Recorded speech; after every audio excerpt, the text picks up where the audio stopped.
வணக்கம். இன்னைக்கு நம்ம பேல் பூரி தான் பார்க்க போறோம். அதுக்கு நான் வந்து 1 பாக்கெட் பூரி எடுத்திருக்கேன். பாருங்க இந்த அளவு தான். இதுலயே நான் பாதி தான் வந்து நான் ஆட் பண்ணேன். ஒரு பாத்திரம் வச்சுக்கோங்க.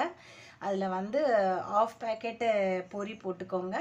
பொரி போட்ட பிறகு சின்ன சின்னதாக நறுக்கி வச்ச வெங்காயத்தை போடுங்க. வெங்காயம் போட்ட பிறகு குட்டி குட்டியாக நறுக்கி வச்ச தக்காளியும் போட்டுக்கோங்க. தக்காளி போட்ட பிறகு கொத்தமல்லி கொஞ்சமாக தான் எடுத்திருக்கேன். அதுவும் ஆட் பண்ணிக்கோங்க. அப்புறம் பச்சை மிளகா வந்து நான் வந்து ரொம்ப குட்டி குட்டியாக நறுக்கியிருக்கேன். ஏன்னா குழந்தைங்க சாப்பிடணும் இல்லையா, அதனால் என்ன பண்ணிவிட்டேன் நான் பச்சை மிளகா கம்மியாக தான் போட்டிருக்கேன்.